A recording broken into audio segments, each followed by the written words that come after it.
you have, don't tell me if you haven't, you have submitted your character analysis stuff. I did, Doctor. Okay. So in that, talk to me a little bit. What did you learn? What was good in doing the process of this character analysis? Learning about each theme with the characters. Okay, so the way the characters and the themes sort of integrate and work together. And John, how did that fit with your character? Can you tell me a little bit? So my character was Mary, and so I actually compared it with Mary Magdalene in Mm. his servantism with the washing of his feet. Yeah. And love and obedience. Okay, cool.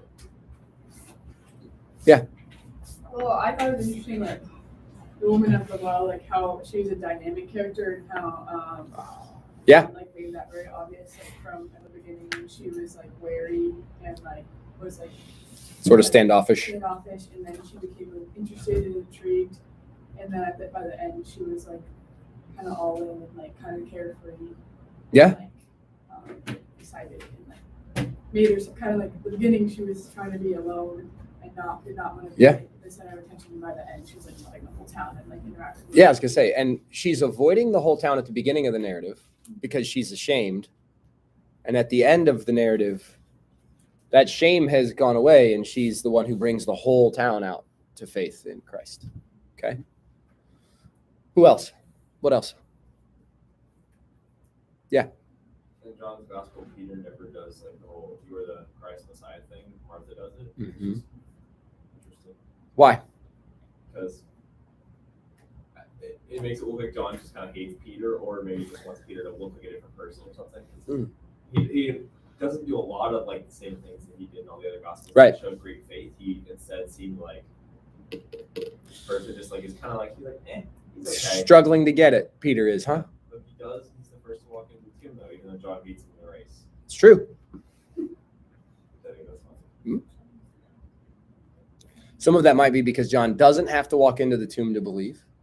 Some of that might be because Peter's committed. And that's the two-edged sword I think we get with Peter in John's gospel. Peter struggles. Yeah, Peter struggles to get it. No, so the question is, does John hate Peter? I doubt it because they spent their so much time together. I'm sure if he hated him, he probably would have accidentally pushed him off the cliff. Yeah. That's why I said hate. Okay. Right, Does he have something against him? Is he trying to show him up? I don't think so. I think there's something with Peter's character in John that John is doing to show us what this is like as disciples. Do we always get it right? Does Peter seem to always get it wrong? John's gospel, does he always seem to sort of get it wrong? Remember, in John's gospel, he doesn't walk on water. So like that's one of the shining moments Peter has in the other gospels. And he doesn't have it in John's gospel. So what is John showing us? Peter's like us. We just not always don't get it right. Peter becomes a character that embodies what it's like for those of us who are consistently trying to work this out and we just don't feel like we can get our hands on it. And the end of Peter in John's gospel is that, look, it's okay, keep going in that direction. Peter becomes a sort of stereotypical character for what it looks like to follow Jesus. He's not the only stereotypical character for what it looks like to follow Jesus, but he's a stereotypical character for what it looks like to follow Jesus. Right? And as much of a rock star as Peter is in the Synoptic Gospels, he's kind of wearing the dunce cap in John's gospel because he just doesn't, he's always on the edge of it, but he just doesn't seem to get it, right? Yeah, I feel like that a lot. Peter becomes an example character, right? Why Peter? Why not somebody who's not Peter? Just kind of like puts himself out there. He's an impulsive dude. So from a character standpoint, that's part of the problem. Why Peter on that bigger level that I've been talking about? Peter as an example. Why would he pick Peter to use as that example? He could be the contrast to John. Perhaps. I wonder if John's ego is anything. Why else? He was like one of the three disciples on the roller coaster with Jesus, so it's like it showed that even Peter, who was super close to Jesus, had his moments. Who's responsible for the church in Rome? Peter. All of the other churches in the first 2 centuries sort of take their cues from the church in Rome. Peter and Paul and John, all persecuted in Rome. 2 of the 3 of them executed in Rome, right? Oh, does it matter that it's one of the most prominent and important characters of church history? That's the exemplar character. I'm not saying it doesn't happen in Peter's life. Peter is the exemplar character. This is what it's like to follow Jesus. On some days, we're walking on water, and on other days, we're denying him hanging out by the fire. Yeah? But why Peter? Because he is so important. It adds weight. There's a gravitas to the fact that that character in John's gospel is Peter. Because he's one of the most important people. He's also a lot like us. He's impulsive, he's rash, he doesn't always think it through, and he's a little slow on the uptake. I don't know. That pretty much describes my life with Jesus. Some days I'm walking on water, and some days somebody beats me to the tomb. Yeah. What else did you guys pick up in doing this? Kind of like the other class, it makes you read it differently and pay attention to every detail.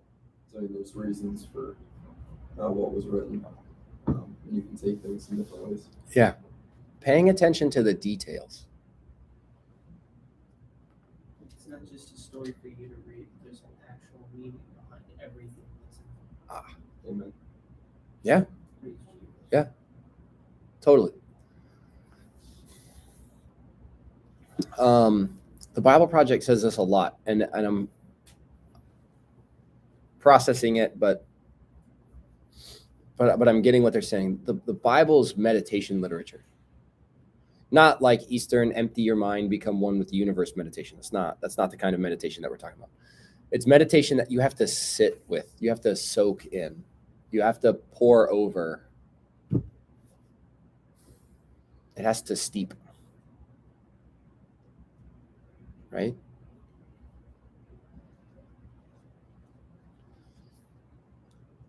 Coffee grounds only really make coffee when they soak in something. Water. This book makes the best sense. Genesis to Revelation. When we're like the coffee grounds and it's the water. And we're saturated in it. Then we make coffee. I like coffee. False. Coffee's very good. Now, so I'll say this. Part of what I'd like to encourage you to do with Johannine literature, one, because I love it, and it's my favorite, and I want to share that joy and passion and my little happy inner 8-year-old nerd who jumps up and down when I read something in John, right? Like, I want to share that with you, and I want you to be excited about the same kind of thing. The other piece to it is we got to be saturated in this. Seniors, you've completed as many years of school, K through 12, as I've completed after high school. No, thank you. I'm good. I'm sorry, why did you do that? Okay. 4-year bachelor's. I did it in 3.5. I did a master's program that was 90 credit hours. Most master's programs are between 36 and 54. Counseling programs are like 54 hours. It's 36 hours of class time, and then it's like 18 hours of, what am I looking for? Labs. Yeah, cohort. It's not, cohort's not the word I'm looking for, but clinicals, where they're actually doing the counseling with, right? That internship sort of partnership. Okay. My master's degree is a master's of divinity. It's like 3 different master's degree rolled into one master's program. It was a 90 credit hour degree. It took me 4.5 years. And my doctorate was a structured 4-year program. One class every term, fall, spring, summer. One class a term for 4 years, except for my last semester, which technically the class was write your dissertation. So it was fantastic doing it in lockdowns Later. at home with a newborn. 1 a.m. to 6:30 a.m. was like prime writing time for me because it was quiet and I could focus. Did you ever sleep? Very little. I slept after it was done. Anyway, my point is this. I've got as much education after high school as you currently have K through 11th grade. Maximum of 6. And I'm done. Okay? And all of that post-high school education is oriented around this thing. Okay? I'm still connecting dots.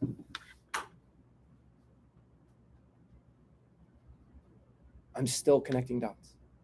I was doing it yesterday sitting in church. I'm still connecting dots. There's an idea that I was exposed to again. It's not the first time I've heard it, but in a fresh way that's got me rethinking stuff in Romans chapter 6, 7, 8, 9. Well, Romans just in general.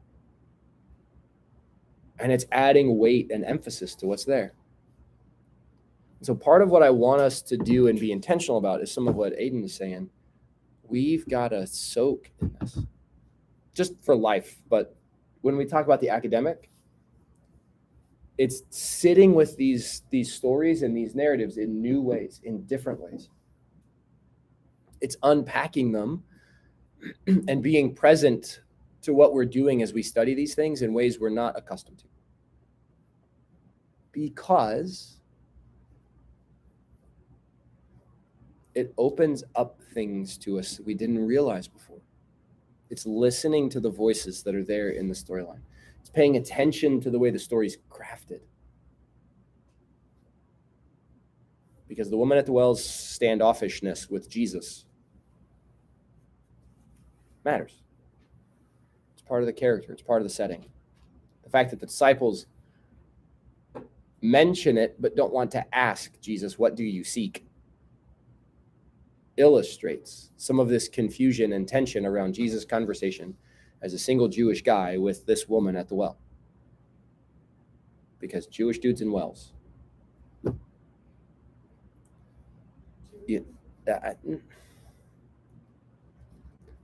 How the story presents matters to us. What was most challenging to you about this? Writing cohesive thoughts into like more than just 1 or 2 sentences. Okay. Is that a writing process thing, or is that I'm still figuring out how I'm being challenged to think about the Bible thing? I think it's A little bit of both. It's fair. I think there was so much I was trying to say, but also like trying not to say it all. Trying to say it all. I don't know. Concisely? Yeah. Yeah. But like long enough. Have it make any sense whatsoever without just throwing in a whole bunch of like 2-letter words Yeah. over and over again. That's okay. Trying to actually understand the meaning and writing down the meaning cohesively. When we get exposed to these new pieces and there's a lot of it to take in at one time, it's hard to organize your thoughts and then to put it into paper and format. But writing the paper is the best way to help organize it. Go ahead. I struggled with not writing about Jesus so much. Because, like, when I read the Bible, it's just like obviously God, obviously John is like writing it so that Jesus is at the forefront. So it's like hard to. So I feel like my paper at some point I was rereading and I was like, I know it's supposed to be about Jesus, and it's kind of about this character, but it's mostly about Jesus. So it's like hard to. But if that's what the analysis is doing, this is happening in this character because it shows us this about Jesus, and you think that's the paradigm John's playing on, then yeah, run with that. That's good. That's part of the interpretive and the analytical work. The characters are unnamed. Why? Because there's a focus on Jesus. The characters, quote unquote, don't matter in their societies. but Jesus acts like they matter. That not only says something about those characters, it says something about Jesus. And that's okay. The whole point of the Gospel of John is about Jesus and faith in Jesus to have life, right? So you're not doing something wrong by doing that. That was first. Yeah. I believe you did it all wrong. 3,000 words. 3,000. You volunteer your friend, you volunteer yourself. So, Okay. We'll write together. Karis, did you have something? Yeah, I found it like difficult writing, like sometimes like writing information about like the character because there's just so little information. Like, I was doing the woman in adultery. and Yeah. There was like 4 verses. And There's not a lot about her specifically. yeah, so it's like trying to like correlate that to the characters and just trying to find enough information. Yeah. What her story shows, though, is where that goes pretty quickly. Yeah. Good. The next paper should be on Jesus in the gospel. Funny you should say that. Is it? Yeah. Okay. Assigned today, 12,000 words. Now, I'm not that mean. What is our I'm not that longest mean. paper? I'm not that mean. What is the longest paper we're gonna have to write anyways? Just minimum. It'll probably be about the same as it's been. These shorter snippets is probably about where I'll stop. You wrote enough of him. Oh, no. Theology women's Bibles. As Well, it's not- our members. It could be worse. I love it, but it could be too much. It could be a lot worse. All right. Here's what I would like to have you guys do.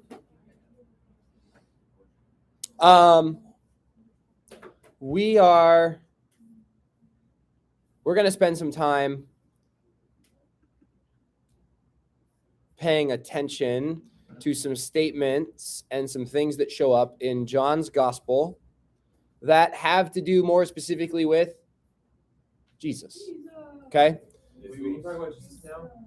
And so we're going to start paying attention to those specific and strategic things. So here's what I need for you guys to do in this next, I'll give you 5 minutes. Okay? Do a search, Bible Gateway or something like that, for the I am statements in John's gospel. Oh, no. I am statements in John's gospel. Hey, there's 7 of these, and also 14 of these, and also 15 of these. And a million of these. I like. So look it up in the Bible game. Look it up somewhere. I am statements in the Gospel of John. That would probably be a good starter. No, that is not in Luxembourgish. That is in English. Thank you, Jared. Okay. Kind of a small company. Well, that's fair.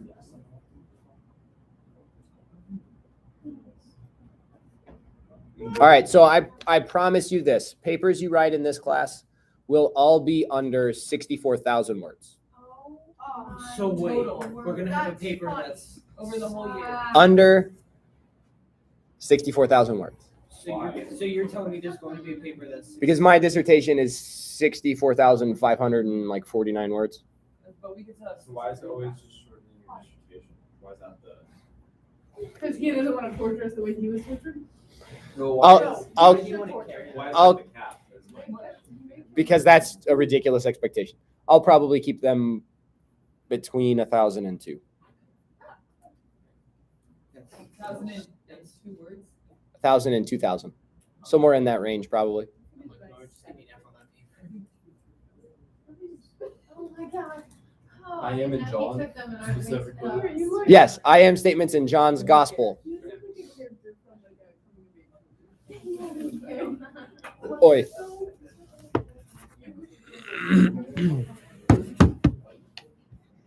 Yeah. Is it the 7 I am statements that was? I just said I am statements in John's gospel. I did not give you a number. So I can just find every single one.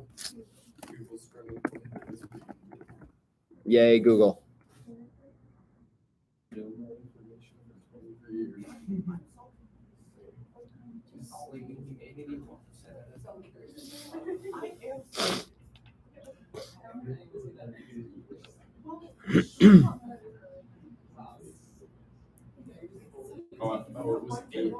7 and 8 items together.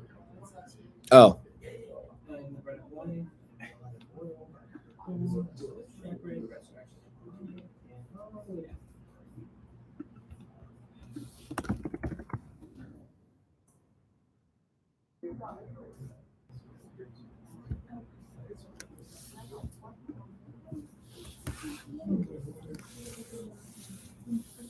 all right.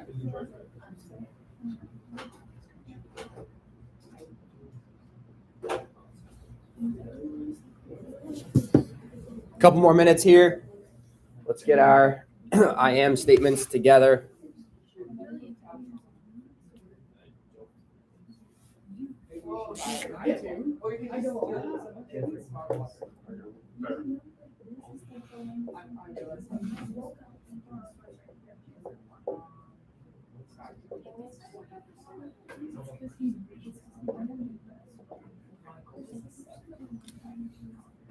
Okay.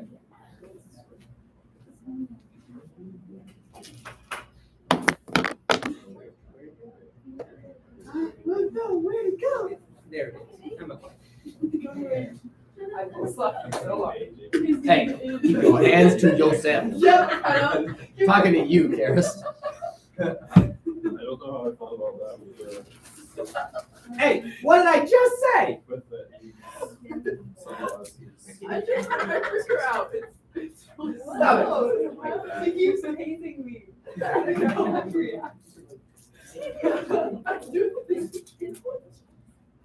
Man, that's an You have interesting I am tortured her to statement. the point that she's like, I'm gonna make you move over a chair. You sit like all the way on the edge. That'd be really funny. and then just make faces at each other the whole time. No. That would never happen. I'm always. Oh, yeah. She says while she winks at me halfway through class. All right. I love the Did we find these I am statements? Yes, we I did. found, I think it's 102. Oh, it's not 100 There's nothing not on. Okay. Hold on, Justin John. I'm in NIV. I'm in NIV. Okay. There are. So hang on. So you did a search for I am. Did you do it in Bible Gateway? And in the Gospel of John, how many times does it show up? 98. Okay. Why do you keep saying 7? That's what I always was taught. There are like 7 main I am statements. Okay. Main. Keyword there. Fair. Main. So hold on a second. Okay. What about Massachusetts? Wait, hold on. Yeah, what about Massachusetts? That was What about really Ohio? Heaven, heaven, mercy. good. Okay. No, Gary. How many I am statements does Jesus make we sort of traditionally associate with the Gospel of John? 7. Until it's just every time the word I am is said. That's fair. Those 7 statements, okay,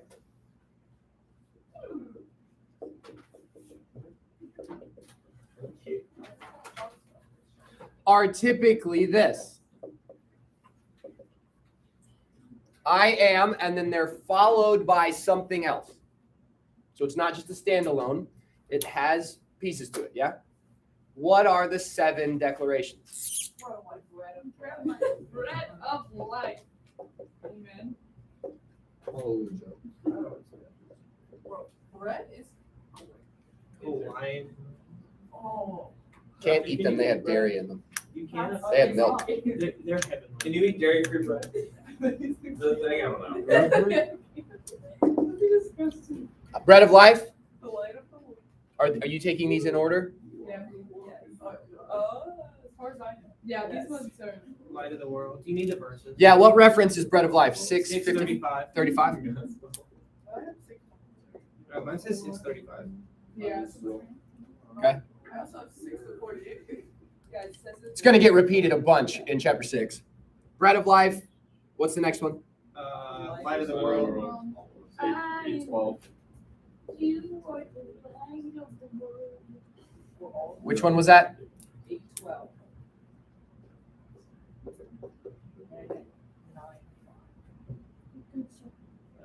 I'm the door. John 10:7. 10. 7.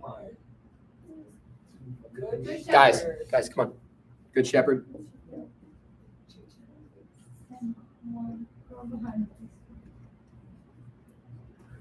10, 11. Wait, what? It's 10. I have 10:11. 10, 11. Oh, yeah.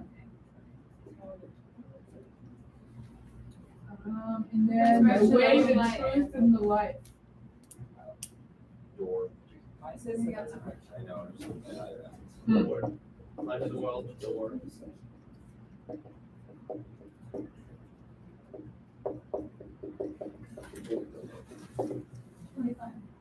Why does mine say different? Oh, It's referenced both. why does it say different? We're gonna have to come back to that. The way.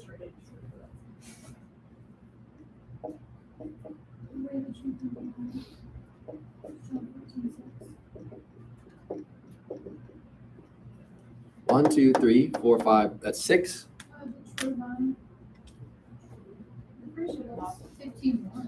Mm-hmm.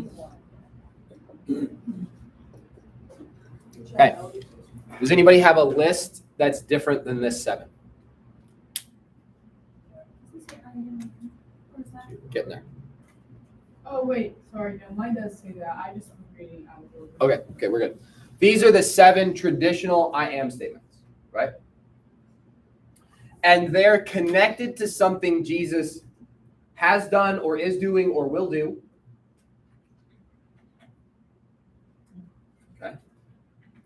And typically, they have a context that involves a First Testament thing. Yeah? Okay. Bread of life. What has Jesus just done? He gave them bread. Fed 5,000, which is actually more like 12, because got to add women and children into the mix. So it's probably more like 12 to 15,000 people. Why they really just say 5,000? John? They counted heads of households. They counted heads of households. Like John. Wasn't it? That's a 5,000 households. Because the scripture says they counted 5,000 men and they don't, or they counted 5,000 not including women and children. So it gets, yeah, anyway. So hang on. He's fed 5,000 and Jesus is comparing himself as the bread of life to what? What's the First Testament context? Manna?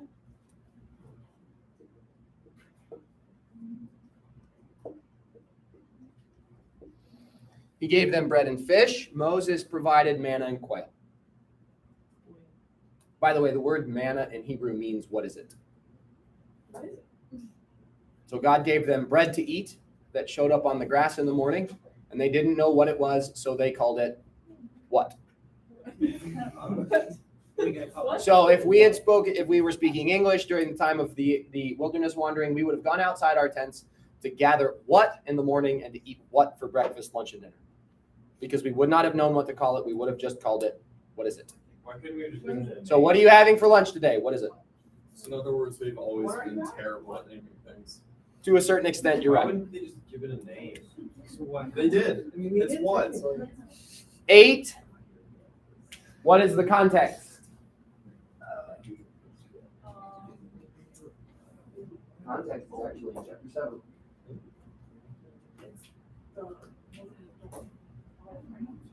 It's after that and before the man who's blind. So it's situated in between 2 narratives. But the context is in 7. Because what happens in 8 is a continuation of what started in 7. Where is Jesus? At the temple for? A celebration. Yeah, which one?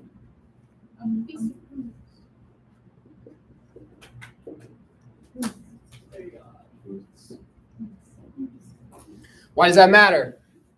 Because, Why do they do the Feast of Booths? is that when darkness was over? You're close. Feast of Booths is a week-long festival where they set tents on top of their houses and lived in the tent for a week, like they had in the wilderness wandering. Isn't that happening like? Is this SpongeBob episode kind of like a? Yeah, it might be. We haven't Thank really, you, like, Ian. a Jewish Yeah. conversation. Yeah. Booster Tabernacle might be this week. So, but what happens in the temple? In the temple, there are 5 lampstands. They're like 15 feet high, and they're bowls of oil with a wick, and it's something like 6 feet across. And they're lit so that during the Feast of Booths, there's smoke by day and fire by night. Pillar of cloud and fire. Yeah? Okay, so Jesus is in the temple at night on the last day of the feast with the lamps lit in the temple, and nobody used a torch for themselves during the Feast of Booths week because the light from the Temple Mount gave light to the whole city of Jerusalem. So the city's lit up from the temple itself, like pillar of fire. Yeah? Okay. So then Jesus stands in the temple complex underneath those lampstands, giving light to the entire city of Jerusalem. And he says, I'm the light of the world. The Greek word for world there is cosmos. I'm the light of the cosmos. Context matters. What's the next one? It's also connected to this because it's in the same discussion, right?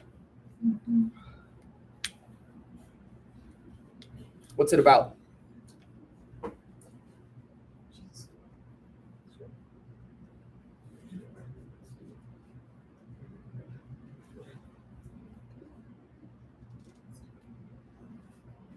Jesus story.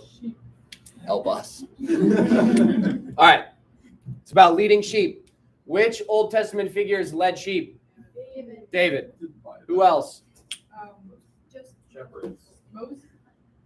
Jesus.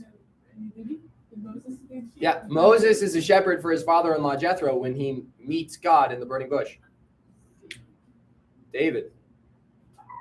All of Abraham's family. Like, shepherding is a thing that we pay attention to in the Bible. Resurrection and life.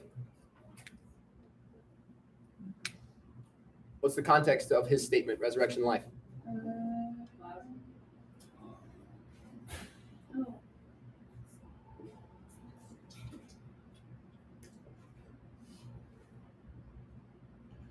And Martha highlights it when she talks about on the last day, the eschaton. Lazarus in the eschaton. There's this prophet idea throughout Isaiah and Jeremiah How do you and spell eschaton? Eschaton. Okay. So the idea is English. that at the end of all things, God is going to reconcile his truth and justice with the world, and wicked people will be punished, and righteous people will be resurrected and rewarded life with God forever. Yeah? And the gospel claim is that Jesus is doing in the middle of history the start of that resurrection and life in his own death and resurrection, which is our hope for the future resurrection. Yeah, you with me on that? Okay. So it's embedded not only in the Lazarus story itself, but also this prophetic expectation for resurrection. Way, truth, and life.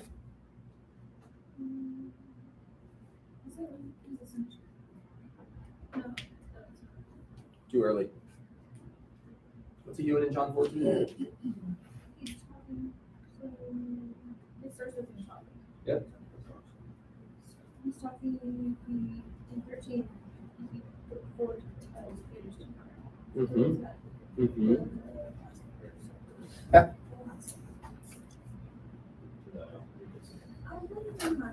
really can't. You got it. Okay, so it's in the context of the Last Supper and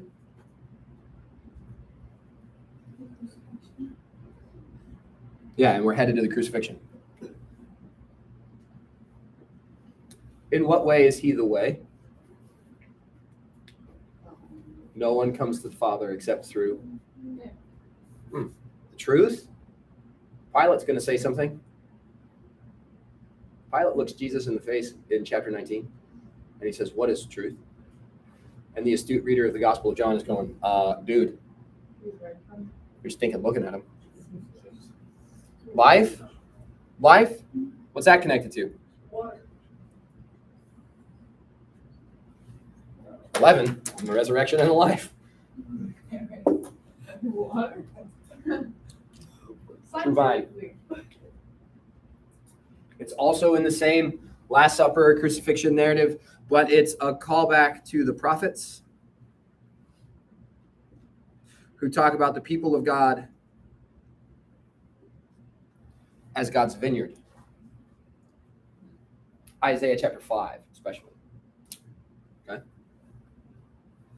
Nice. Are these the only I am statements in the Gospel of John? There's at least one other. Does anybody know what it is? I am. People just like fall back and then. Ooh. Nope. That one's good, Gary, but that's not the one I'm thinking of. There's one. Is it I am? Yeah, but where is it in John? In a second. Maybe a few.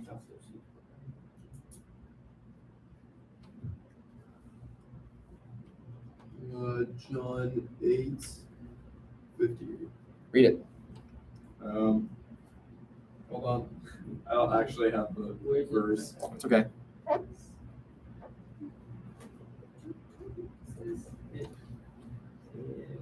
Truly, truly, I say to you, before Abraham was, I am. I am. And then Jesus drops the mic, hides in the crowd, and gets out of the film. Because as soon as he says it, they picked up stones to throw at him. Why did he stay there? Like, the stones would just like bounced off. Ducks into the crowd and like Jason Bourne style. If he, okay, I have a question though. If he did it, since he wasn't supposed to like die yet, would the stones have just like bounced off him? But you left. The other way to do that is because it wasn't his time, that's why he got out. You're welcome. Okay. Why? Why? Why are these statements important? I am is what the name of God. Okay. Because when Moses is having a conversation with God in Exodus chapter 3, Moses is concerned. Moses actually has a really hard time with this. He tells God, no, send somebody else like 4 or 5 times. Actually, he provides excuses for why he can't go deliver the Israelites. And then he finally just says, okay, God, send somebody else. And God goes, and gets angry with him. But in that back and forth with God, Moses is concerned about how he's going to be received by the Israelites when he goes to Egypt. And so he says, tell me your name so that they'll believe when I show up and I say, the God of Abraham, Isaac, and Jacob has appeared to me, and he's going to lead us out of Egypt. I need something that's credible. Give me a name. What does God tell him his name is? I am. I am. In Hebrew,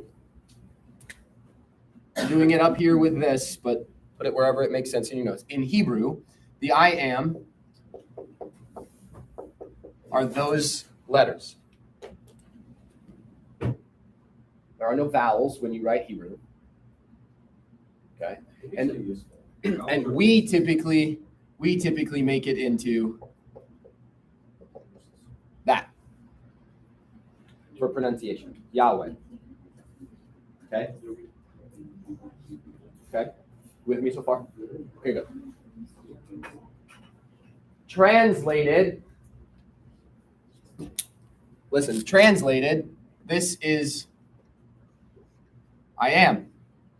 But that's not the full literal. A lot of your translations in Exodus 3 will say, I am that I am what I am, or I will be what I will be, right? And so it comes with a follow-on. I am that I am. Now, what does it mean? The word God gives as a name for himself is a noun that's a riff off of a verb. And the verb is the verb to be. And so the name typically gets translated like this.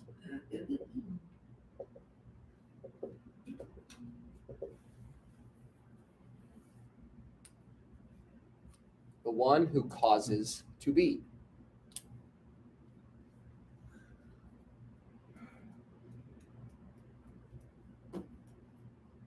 Put your philosophy cap on for a second.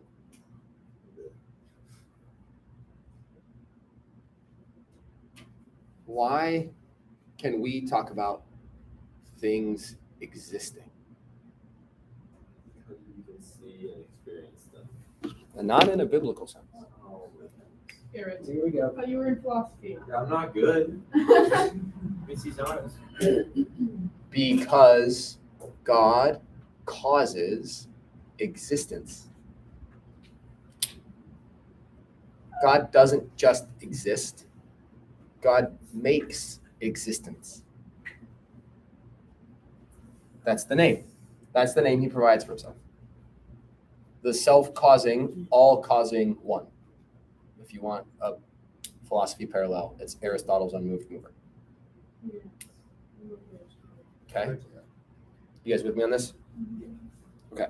So then, when Jesus says this in John chapter 8, what's he saying?